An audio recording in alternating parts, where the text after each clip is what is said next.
Hey guys, how's it going? Welcome back to another video. Welcome back to another episode on Beyond the Touchline. This is the post-game week show for game week 20. A lot of stuff has obviously happened as always. We've got 10 games. Let's talk about them. Drop a like on the video if you guys are enjoying this series. And of course, subscribe for any round here. Get discussing in the comments down below about your thoughts on game week 20. But yeah, let's jump right in. Of course, we always look at the Premier League table first. As always, Liverpool still top of the table by 6 points to Arsenal. Nottingham Forest closes the gap to Arsenal after Arsenal's draw. Nottingham Forest now joint second pretty much. Chelsea are still in fourth, Newcastle fifth, City sixth, Bournemouth seventh, Villa eighth. Now the fifth to eighth are now separated by just 3 points, so that's pretty insane as well. Then you have Fulham in ninth, Brentford in 10th, still winless after God knows how many games now. Brentford picked up a win, obviously, so now they're in 11th. Tottenham lost their game, so they're in 12th. United drew in 13th, West Ham lost as well, so in 14th. Palace in 15th, a bit of a gap then after that to Everton, 17 points. Wolves in 17th, Ipswich 18th, Leicester 19th. Unfortunately, Southampton still bottom of the table. I'm still only having 6 points. It is, again, as I said, still very tight at the bottom of the table from Everton all the way down to Leicester. They're only separated by 3 points, and all they need is a good result for any of the clubs and they will be up there despite Everton having the game in hand. I mean, it's against Liverpool. We've always talked about it, whether or not it's going to be in a positive or negative favour. But again, looking at the rest of the Premier League table, still very tight midfield battle. I mean, again, from Brentford all the way down to West Ham, that's still pretty tight.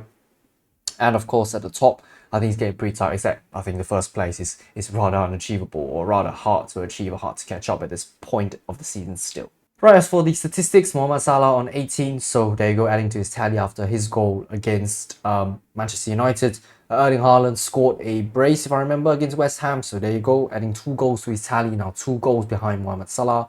Isak scored, so he's on 13, and Wemo scored as well on 13 as well, and we have Cole Palmer on 13 goals as well. So pretty much a pretty tight race for the Golden Boot. It's getting tighter because I think it's getting, the players are now scoring more goals and they're all kind of in form. As for the assists, Mohamed Salah with 13 assists, Bukayo Saka with 10, Anthony, Murphy and Damsgaard all on 7. Right, as for my predictions, this one actually, as you can tell, actually a really positive prediction of a weekend. We can go through it, but I predicted 2 results exactly correct, and it was the 2 results that I figured that would be an upset, and I mean I've got that spot on, so I think I'm pretty proud in that regard. But as for the results, we're looking at Tottenham 1, Newcastle 2, Bournemouth 1, Everton 0, Villa 2, Leicester 1, Chelsea and Palace. Chelsea and Palace a 1-1 draw there. 5-0 smashing from Brentford against Southampton. City 4-1 thrashing as well against West Ham. Brighton 1, Arsenal 1, Fulham 2, Ipswich 2, Liverpool United also a 2-2 draw, and as for Wolves Nottingham Forest, a convincing 3-0 win. Now let's talk about each game one by one. Right, first game, Tottenham against Newcastle, a very lively first half. I mean, that's where all the goals came in.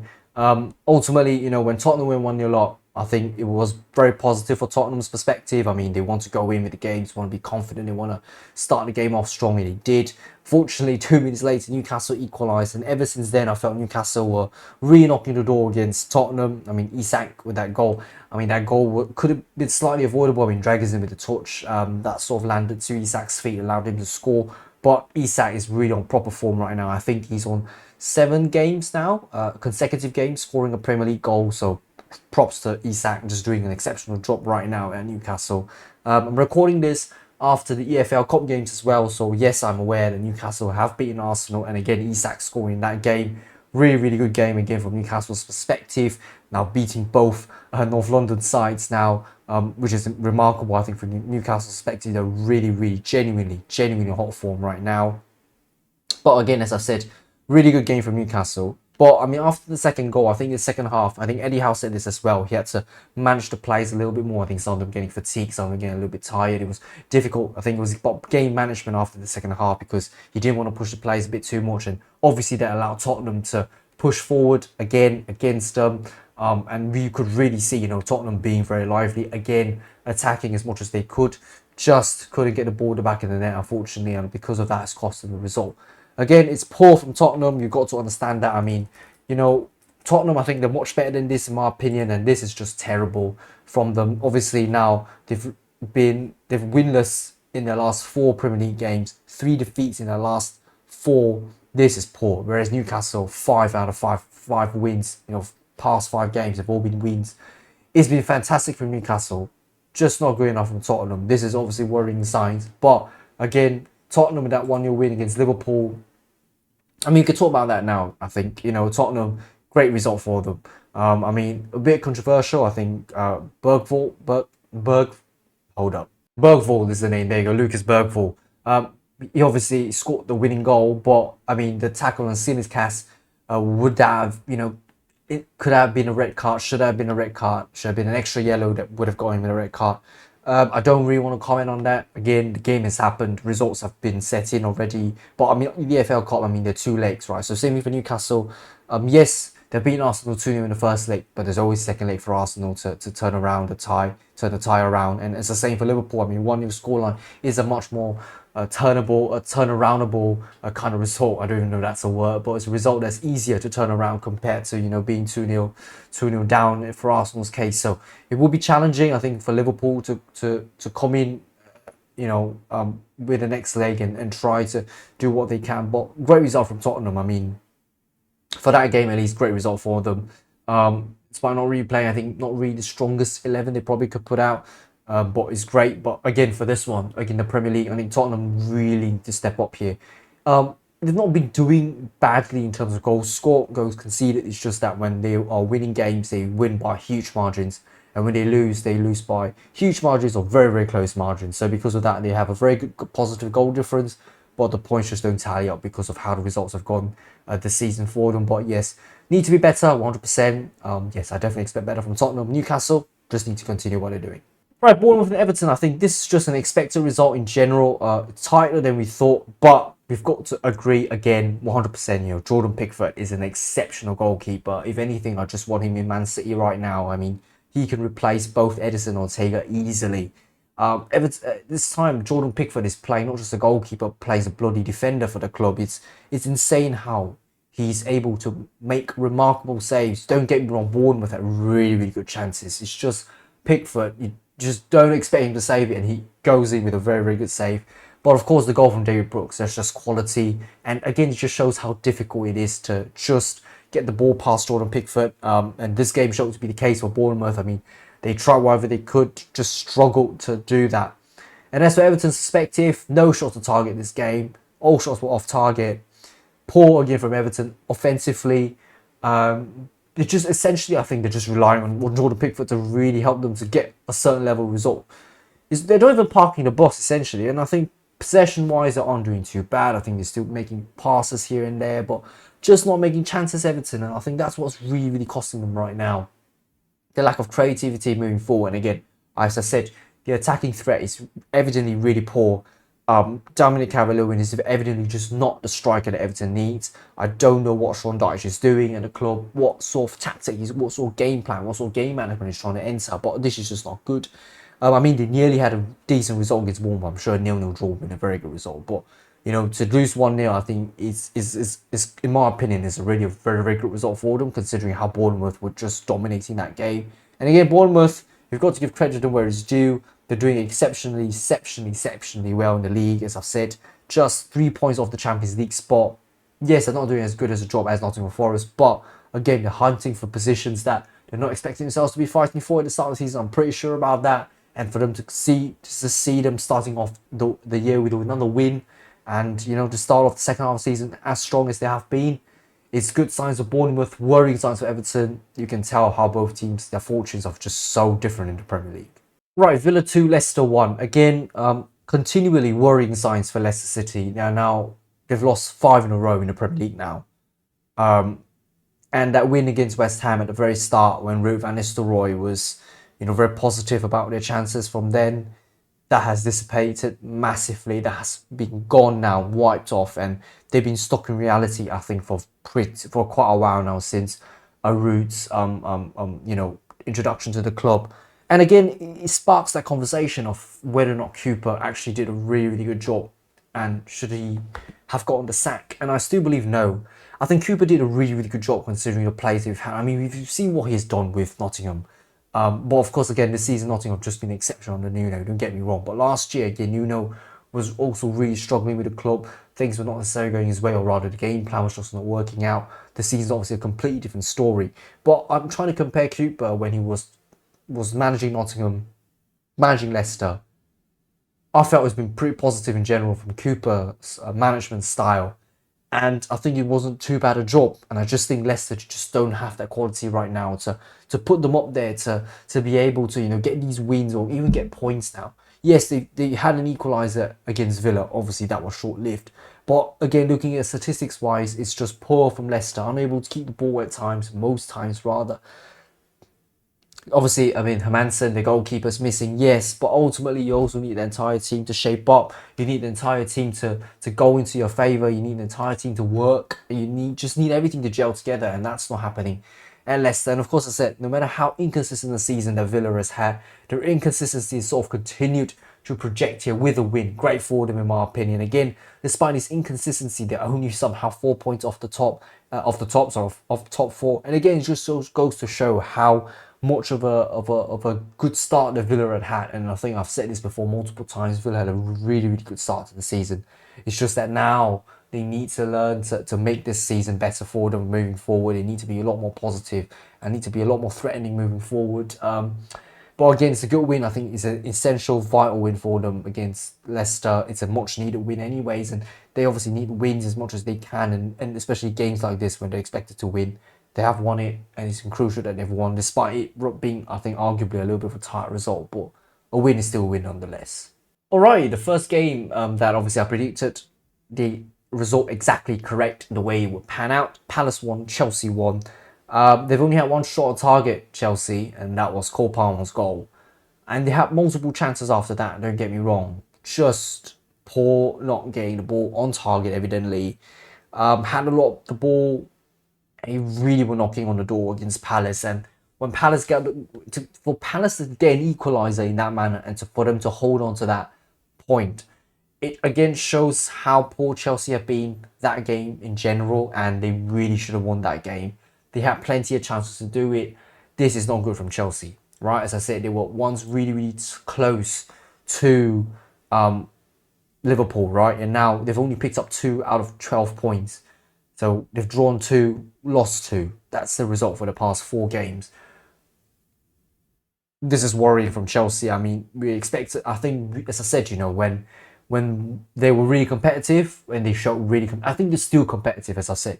I just think they're obviously not championship quality, champions quality, or to fight for the championship.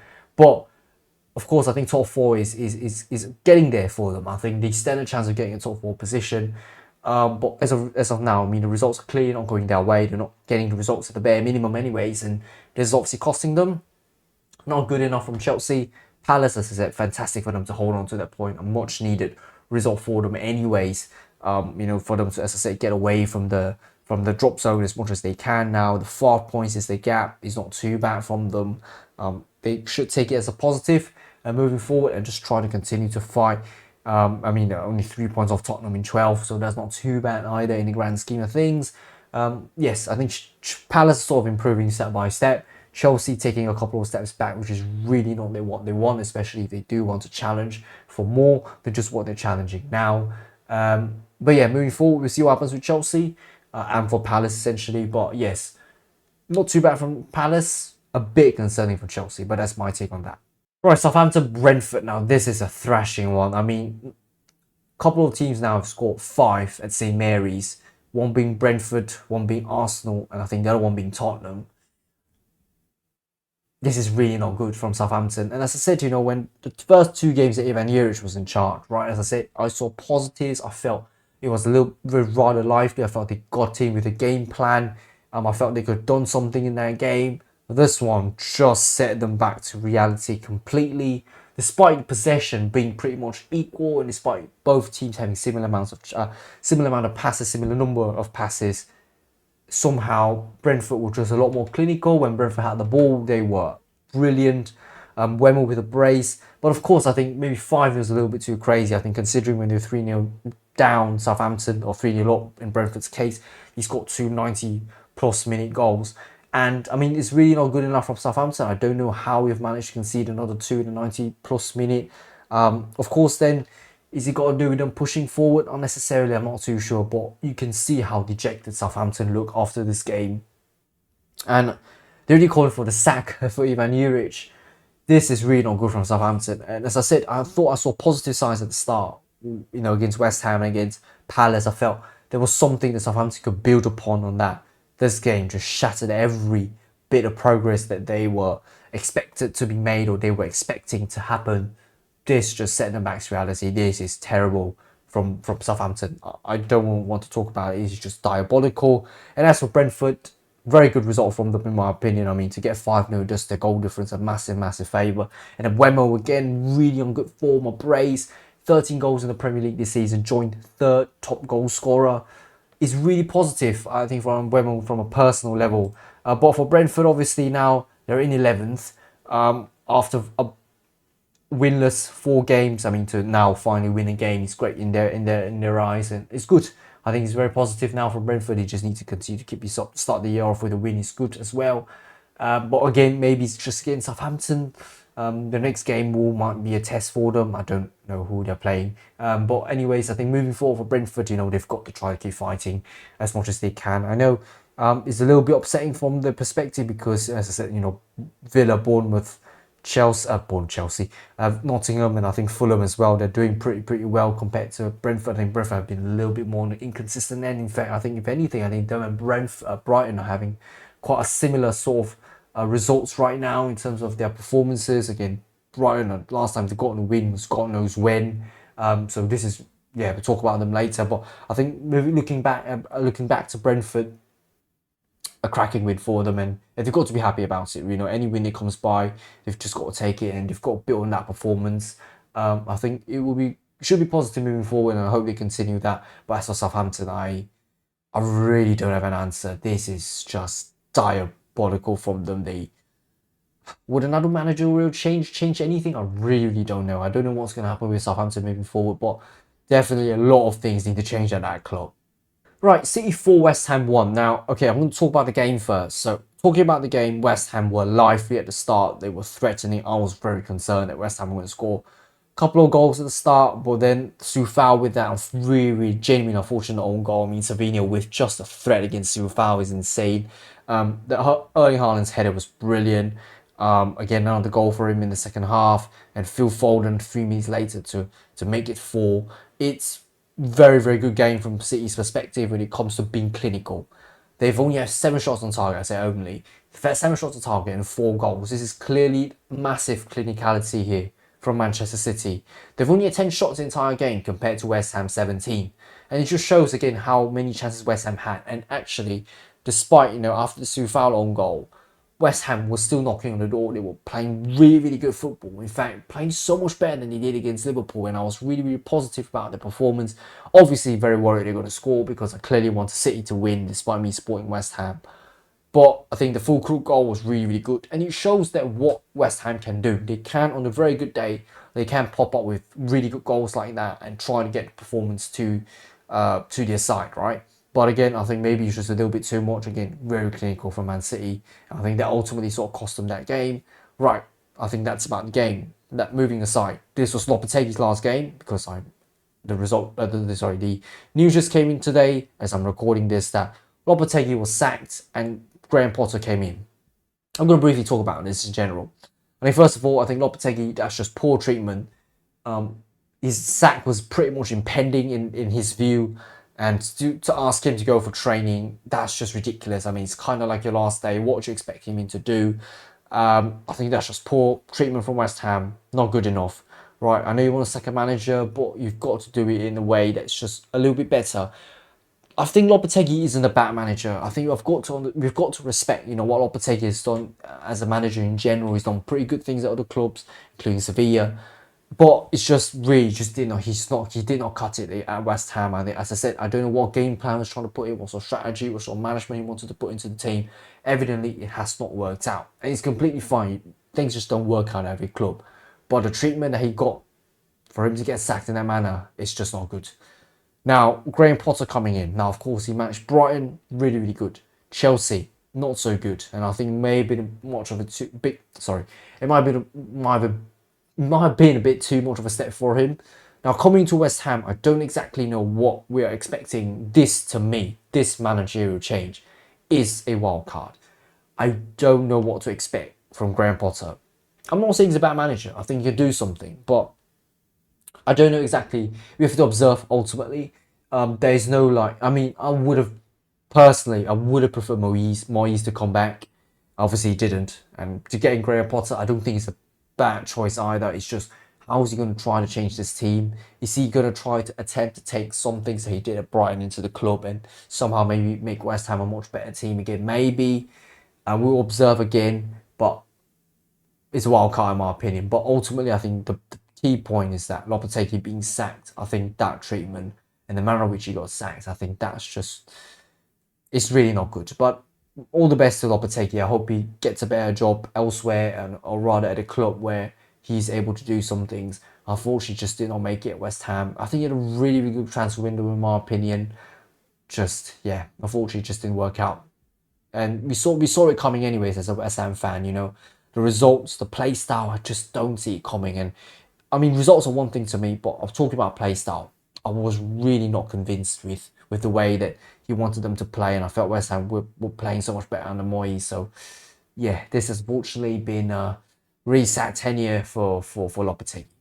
Right, Brian Arsenal, obviously the other result that I predicted it correctly, exactly a 1-1 draw, another upset you can say, and obviously Arsenal then, I say lost the opportunity to close the gap to Liverpool, believe it or not, because Liverpool obviously drew and they matched the result. So it could have been, what, 4 points the gap, but now still at 6 points. Poor from Arsenal in my opinion. Obviously, I think they should have really done their best to win the game. And Brighton, as I said, you know, they're at the back of, well, a really bad, torrid Premier League form right now. 4 draws in a row to get name.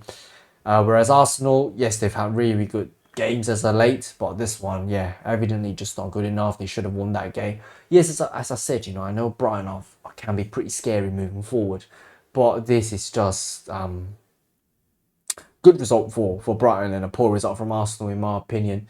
I don't think there's much to say. I mean, for this one, in the grand scheme of things, Brighton is still looking for their win. God knows forever. It feels like forever at least. And as for Arsenal, obviously very disappointed for them. They should feel very, very disappointed that they've got a draw here when they know clearly they should be doing a lot better than this, and they know that they're capable of a lot more, especially scoring. And to compound that misery, you know, that defeat against Newcastle, yeah, I don't know what's happening with Arsenal. Again, it just could be a wobble, but if this is a sign of things to come, it's going to be very worrying for the Gunners, because you've got Nottingham Forest chasing them down. They've got other teams behind them still chasing them down. I mean, if Man City have a resurgence and Arsenal just bottle a couple of results, it's going to be very easy for Man City to overtake anyone ahead of them. Obviously, I still think Liverpool is a little bit too far of a stretch, but we never know what happens in the Premier League, right? I mean, these seasons as of late, they've shown mental results, mental storylines. So it's gonna be very interesting again, obviously moving forward. But poor result from Arsenal in my opinion, and a pretty good result from Brighton. But I mean, they still are looking for a win, so I really do hope they can get a win ASAP. Right, Fulham 2, Ipswich 2. Now, poor for Fulham, 100%. I think complacency may have gotten the better of them. And despite Ipswich just having very, very minimal possession, Fulham dominated in terms of possession and arguably in terms of shots. They've only managed to well, get the draw because of penalties. 2 penalties to their name. I mean, this game had 3 pens, right? Ipswich having 1 pen themselves. Obviously, Liam Delap with a very, very good penalty. But Ipswich had a really good game. I mean, a point I think is it's just unlucky for them. They know they should have done a lot better than that.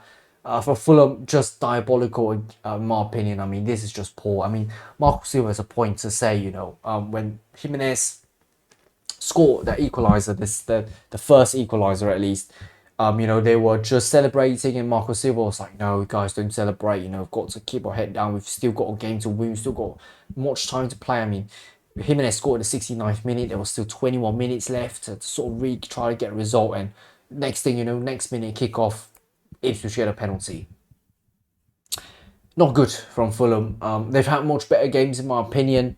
Would that draw against Bournemouth have done them a little bit of a pain? Maybe, but ultimately I felt, you know, this is just a game that Fulham knew they should have won, and on a good day, or rather, is just at this point in time, the way they've been performing this season, is expected of them to get a really, really good result against Ipswich. And Ipswich should be really happy that they've got a draw. Yes, again, as I said, time and time again, they are still fighting against relegation. But what they are able to do is really, really good in my opinion. They're still trying their best to get results over the line. They're still trying their best to get as much of a result as possible. And I think that's exactly what Ipswich just need to do week in, week out. They just need to keep on trying. And I'm sure that, the more that they try and the teams above them don't get results, and they do, they're just not going to be okay and try to push themselves on the Premier League table. I know the chances are getting bleak for them, but they have to try whatever they can. Ipswich should just do what they can and to try to stay in the Premier League for next season, for the season into next season. But as for Fulham, I expect better from them moving forward. This is a result that I think is obviously not good for them. Right, obviously the blockbuster game, Liverpool 2, Manchester United 2. And believe it or not, people say that Manchester United probably deserve to win that game. Liverpool weren't really at their best. Trent Alexander-Arnold was being hauled at. I mean, maybe the rumours that Real Madrid got to play a part. But, I think it's not a very good game for Liverpool. I think for them to be 2-1 up and still, not see the result over the line, very unlike Liverpool, a draw, and obviously then a defeat to Tottenham in the EFL Cup. Now, again, I'm not exactly too sure what's their game plan in the EFL Cup. I mean, they could just be deliberately losing the game, just such that, fixture congestion isn't a thing. But to me, it's not really good, is it, from Liverpool? I mean, now a draw and a loss. Would this be a potential downhill again? It's too early to say. Would they do another Man City? Maybe. I mean, I really, really don't know. It can happen, right? I mean, Arsenal as well.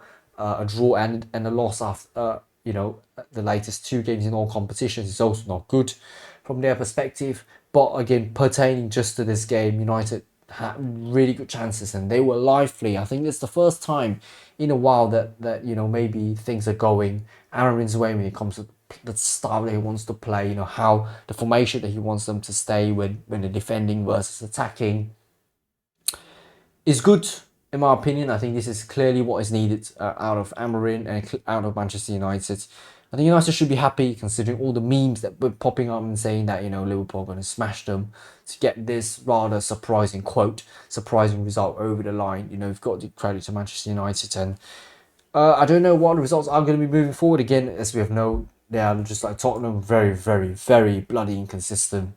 Again, only one win in the last 5 Premier League games. So they've got to dig deep to find wins, but a little bit positive when it comes to the fact that, I think Amarin should be very, very pleased with the result. And maybe I think if he's still trying to see what is the best way to work with United, I think he's slowly getting there with the club. It just needs time. But of course, again, all the losses previously, we cannot erase that from reality. This could continue to happen. This could just be a one-off thing, believe it or not. A draw against Liverpool could just be a one-off thing, and after that they're back to performing terribly. So they really just need to dig deep. And of course, again, as I said, the rebuild, they need to really think about it, how they're going to do strategically, rebuilding.